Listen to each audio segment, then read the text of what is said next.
국어 독해, 특히 비문학 독해에 대해서 한번 얘기해 볼게요. 이 영상을 보는 분들은 아마 되게 생소하실 텐데 좀 신기해 하시기도 하고 에이 말도 안 돼 하실 텐데, 뭐냐면 저는 22년 넘게 수능 영어를 수많은 강남 학생들을 가르쳐 왔었는데요. 수능 영어 강사가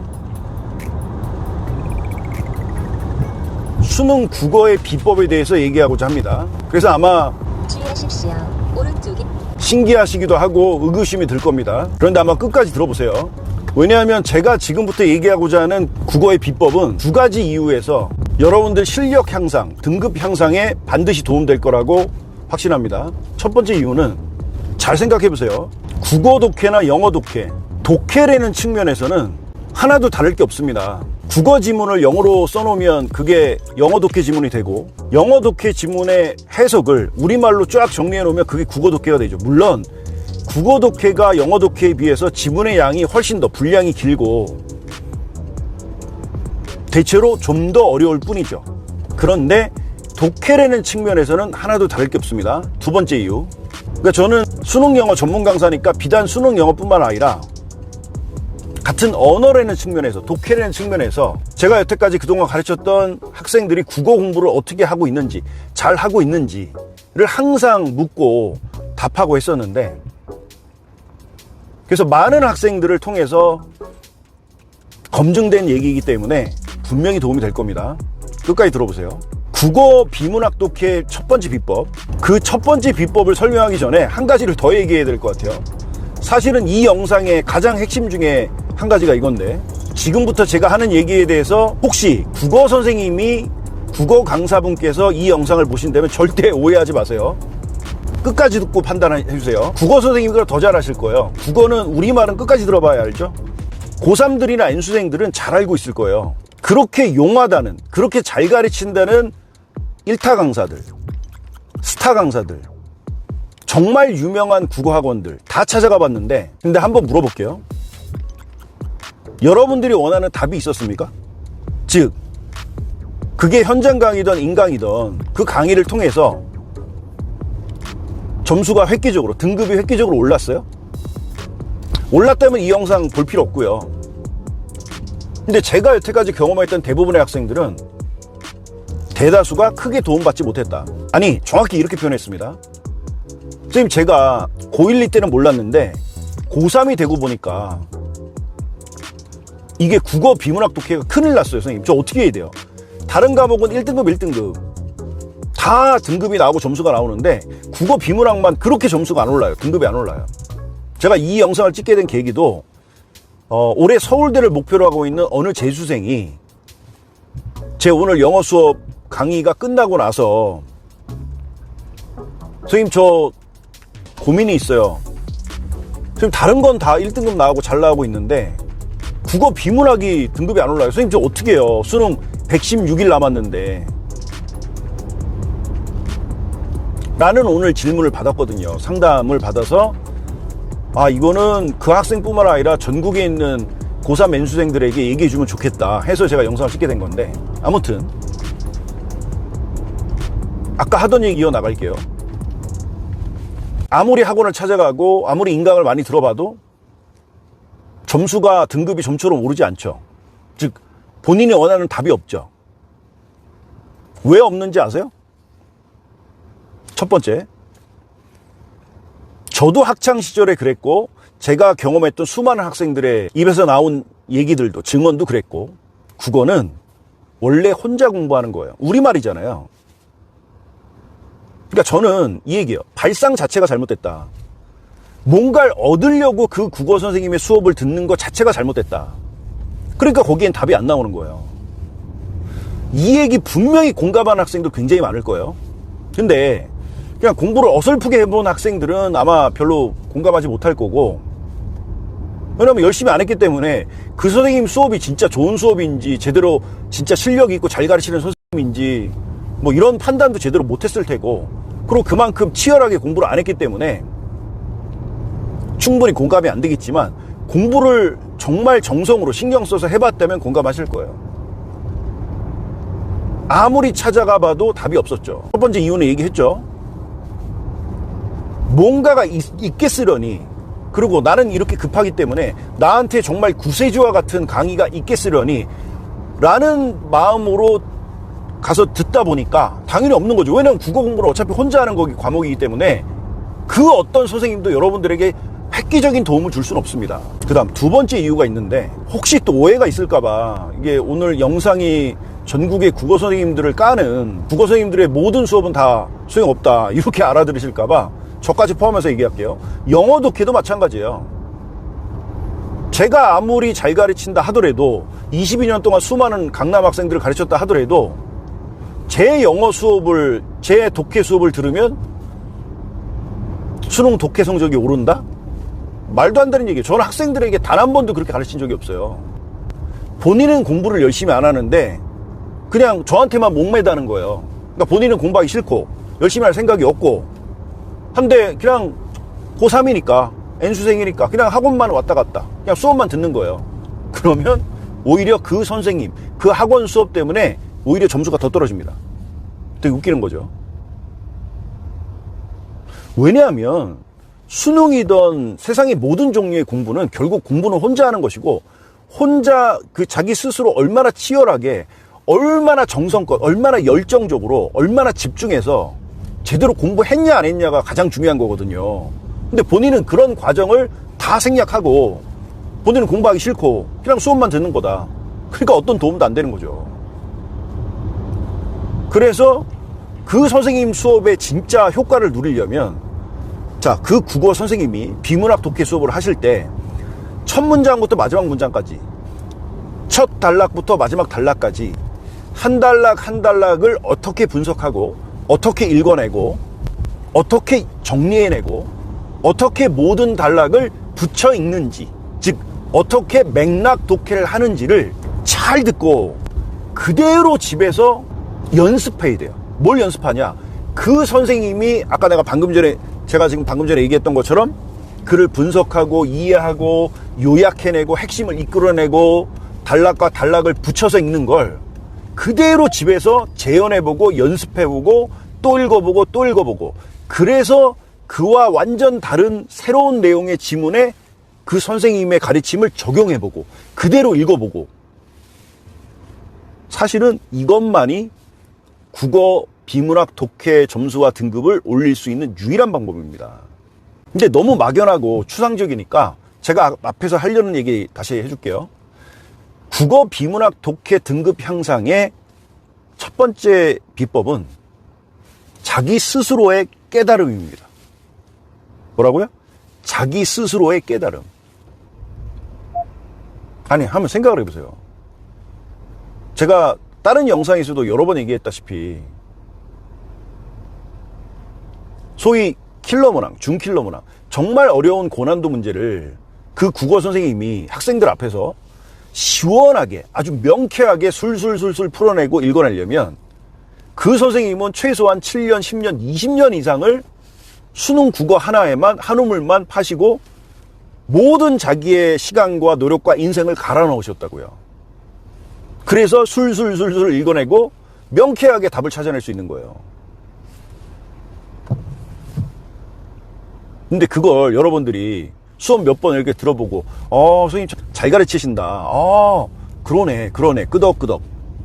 몇 번 하면 등급이 오릅니까?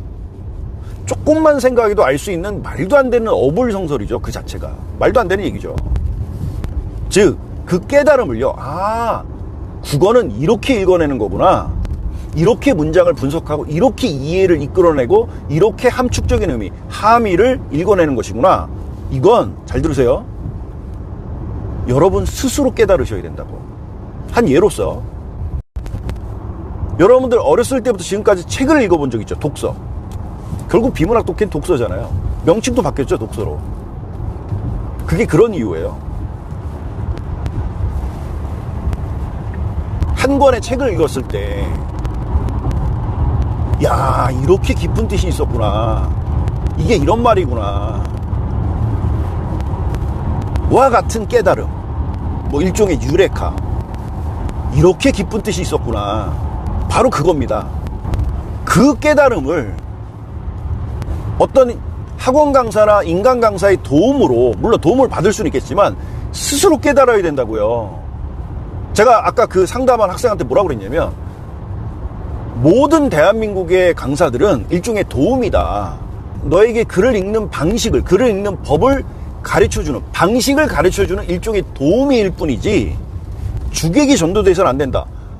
그 국어 비문학 독해 점수와 등급 향상에 주는, 우리는 객일 뿐이고 강사들은 주는 너다. 네가 스스로 분석하고 스스로 깨지고 시행착오를 겪고 스스로 읽어내고 스스로 깨달음을 얻어야 된다. 그 깨달음을 얻는 순간 국어는요, 내가 아주 중요한 얘기 또 하나 할게요. 갑자기 등급이 확 올라갑니다. 아마 경험들이 있는 사람들이 있을 거예요. 4, 5등급 받다가 갑자기 2등급, 1등급으로 확 올라가 버립니다. 국어는 이런 어떤 점진적 단계, 차근차근 올라가는 게 별로 없어요. 그 깨달음을 얻고, 그러니까 우리가 보통 뭐 득음을 한다고 그러잖아요. 득도를 한다고 그러잖아요. 뭔가 깨달음을 얻고 국어 공부는 이렇게 하는 거구나, 글은 이렇게 읽는 것이구나 라고 스스로 터득하고 깨닫는 순간 확 올라갑니다. 물론 확 떨어질 수도 있어요. 왜냐하면 차근차근 올라간 게 아니기 때문에 되게 불안정한 점수 등급이죠. 떨어질 수도 있어요. 그럼 결국은 그 불안정한 등급을 안정적으로 만들려면 꾸준한 노력과 꾸준히 성실하게 글을 읽고 독해 문제를 분석하고 기출 문제를 분석하고 공부를 해야 되는 거죠. 첫 번째 비법은 남이 아닌 스스로 터득한 스스로의 깨달음이다. 근데 두 번째 비법은 사실은 이건 엔간한 국어 강사들, 국어 선생님들이 다 하고 있는 얘기일 거예요. 끊어 읽기와 붙여 읽기죠. 끊어 읽기는 우리가 한 문장의 호흡이 너무 길어서 이걸 한꺼번에 통으로 이해하는 게 어려워요. 그러면 할 수 없죠. 마치 영어에서 구문 독해하듯이 부분, 세부사항을 끊어가지고 이해해야 되는 거죠. 이게 끊어 읽기고. 그런데 영어 독해 시간에 뭐라고 얘기하냐면, 끊어 읽기를 하는 궁극적인 목적은 결국 붙여 읽기 위해서다. 끊어 읽기를 하는 궁극적인 목적은 결국에는 끊어 읽기를 하지 않는 것이 궁극적인 목적이다. 지금 제가 한 말 영상 잠깐 포즈하고 생각해보세요. 되게 중요한 말입니다. 이런 말귀를 잘 알아들어야 국어를 잘하는 거예요. 즉, 그 말의 어떤 메시지, 숨겨져 있는 함축적인 의미를 잘 이끌어내는 연습을 계속해야 돼요.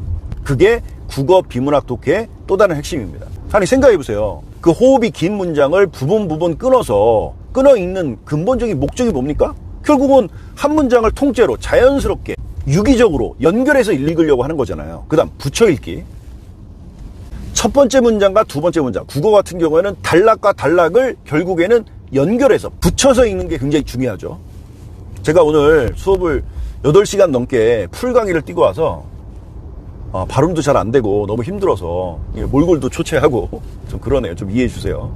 제가 퇴근하는 길에 이 영상을 찍고 있는 거라서 어쨌든 독해 두 번째 비법은 끊어 읽기와 붙여 읽기, 특히 단락과 단락, 내용과 내용을 쭉 연결해서 읽는 연습을 꾸준히 해야 된다. 근데 이것은 모든 국어 선생님들은 우리에게 방식을 가르쳐, 이렇게 읽는 것이다 라고 방식을 가르쳐 줄 뿐이지, 그것은 스스로 터득해야 된다.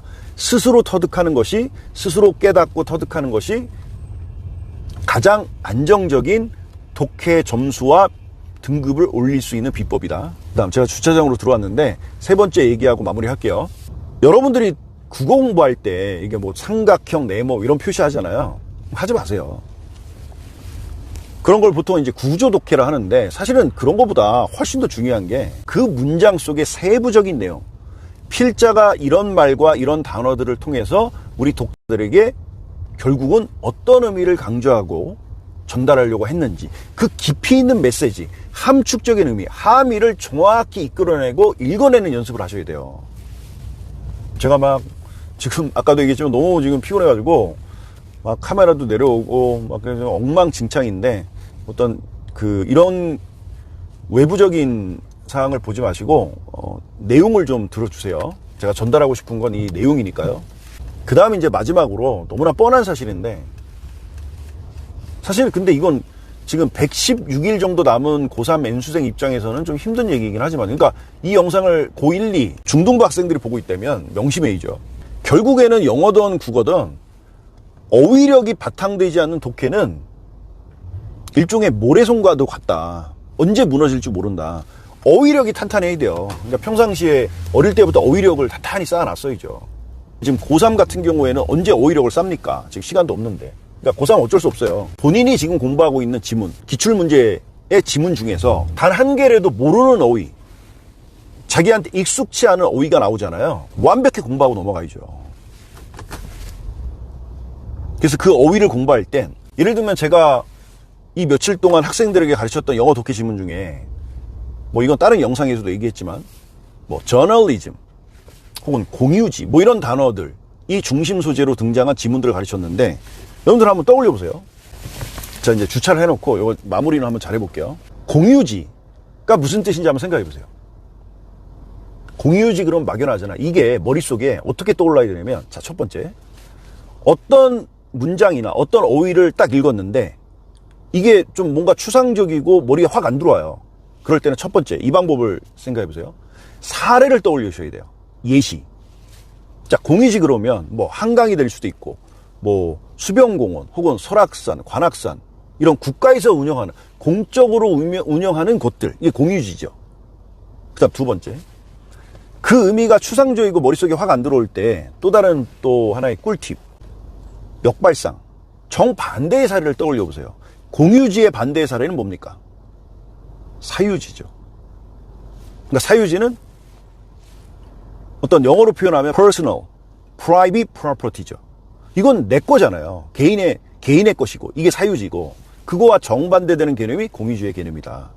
그러니까 머릿속에 공유지 그러면 그 공유지의 한강 공원이 머릿속에 이미지가 딱 떠올라야 돼요. 연상돼야 돼요. 이런 걸 연상법이라 하는데, 어떤 어휘를 읽어내거나 어떤 문장을 읽어내고 이해하는 과정에서 이 연습을 끊임없이 해야 되는 거죠. 그런 것들이 또 다른 비문학 독해의 비법이기도 하다. 그 다음 제가 또 뭘 잊어버리고 얘기 안 한 게 있으면 잘 생각해서 얘기해야 되는데, 근데 지금 제가 얘기하는 건 되게 웃기는 게 있어요. 늘 항상 제가 영어 독해 수업 시간에 학생들에게 강조하는 것이거든요. 영상 초반에 뭐라고 그랬습니까? 영어 독해의 비법과 국어 독해의 비법은 하나다. 다를 게 아무것도 없다. 그걸 이해하는 순간 여러분들이 국어 독해 점수뿐만 아니라 영어 독해 점수도 올라갈 수 있는 거예요. 제가 학생들에게 뭐라고 그러냐면, 저를 거쳐간 수많은 학생들이 뭐라고 그러냐면, 이상하게 옥션 선생님 수업 들으면 영어 수업을 듣는데 국어 비문학 독해 점수도 같이 올라가더라. 이게 괜한 말이 아니거든요. 결국 독해는 똑같은 것이기 때문에. 제가 지금 거의 뇌가 정지한 정도로 너무 피곤해서 얼굴 되게 피곤해 보이죠? 주차장까지 오다가 비도 맞고 이래가지고 어쨌든 너무 피곤해서 이게 머리가 안 굴러가서요. 오늘 영상은 여기까지 마무리해야 될 것 같은데, 제가 또 기회가 되면 또 다른, 이건 내가 놓친 부분인데 이거 학생들에게 꼭 전달하고 싶은 게 있는데 하면 제가 또 다른 영상을 통해서 얘기하겠습니다. 어쨌든 제 오늘 얘기의 총체적인 핵심은, 국어든 영어든 이 독해라는 거의 해법은, 키는 자기 자신한테 있다. 아무리 강사들을 용하다는 유명한 강사들 찾아가 봤자 처음에 한두 번 수업 들을 땐 뭔가 있는 것 같아. 근데 이게 잘 들어보니까 뭐가 없어. 그 결정적 이유가 뭐라고요? 우리 학생들의 마음가짐 자체가, 벌써 발상 자체가 잘못됐던 거다. 아니, 한번 생각해 보세요. 책을 누가 읽어줘요? 자기 스스로 읽고 스스로 터득하고 그 내용을 깨닫고 해야 되는 거 아닙니까? 무슨 말인지 알겠죠? 그게 가능해지는 순간, 스스로의 어떤 그 내용에 대한 터득과 글을 읽는 법을 스스로 깨닫는 순간 갑자기 등급이 폭등합니다. 그러면 그 모든 강사님들의 수업은 도움이 안 돼요. 그것도 아니고요. 그 중간 부분에서 그렇게 얘기하지 않았잖아요. 그 수업이 본인한테 진짜 도움이 돼요. 되는데 단 하나 조건이 있다고 그랬죠. 그 선생님한테 배웠던 그 지문을, 그리고 그 지문에서 선생님이 해줬던 모든 얘기들, 심지어는 어떤 썰을 풀어준 거, 어떤 학생들의 이해를 도와주기 위해서 사례를 들어주고 에피소드를 얘기해줬던 이런 것들을 하나하나 다 떠올리면서, 선생님은 글을 이렇게 분석하고 이렇게 이해하시고 이렇게 답을 이끌어내셨지를 집에서 3번, 4번, 5번 무한 반복하셔야 돼요. 될 때까지. 완전히 우리께 체화될 때까지 하고, 새로운 지문에다가, 새로운 독해 문제에다가 그 선생님의 가르침을 그대로 옮겨보는 거야. 그대로 재현하고 그 방식을 그대로 적용해보는 거야. 이렇다면 그 선생님 수업이 반드시 도움이 됩니다. 아무래도 여러분들은 어떤 수능에 있어서의 초짜고, 선생님 같은 경우에는 22년 동안 수능 한 후문만 팠기 때문에 여러분들보다는 선생님이 100배 낫겠죠. 저는 여기서는 겸손 떨지 않겠습니다. 뭐 설마 10배, 20배 날려면 저는 벌써 은퇴했을 거예요. 가오가 있지. 20년 동안 했는데 여러분들보다는 100배 정도는 낫지 않겠습니까? 지금까지 영상 시청해 주셔서 감사드리고, 부디 오늘 영상이, 제가 비록 국어 강사는 아니지만 뭐라고 표현해야 될까요? 어찌 보면 그렇게 해서는 안 될 말이었을 수도 있죠. 왜냐하면 저는 영어 강사인데 감히 국어에 대해서 감나라 배나라 했던 것처럼 들렸을 수도 있을 테니까. 그런데 오늘 제 영상의 취지는 그런 것이 아니라, 제가 국어는 이런 것이다가 아니라, 결국은 영어 독해든 국어 독해든 독해라는 어떤 맥락에서 보면 독해를 잘하는 비법은 똑같은 것이다 의 의미로 얘기한 거니까요. 그래서 제 얘기가 여러분들 앞으로 국어 독해, 비문학 독해 등급을 올리는데 도움이 됐으면 좋겠습니다.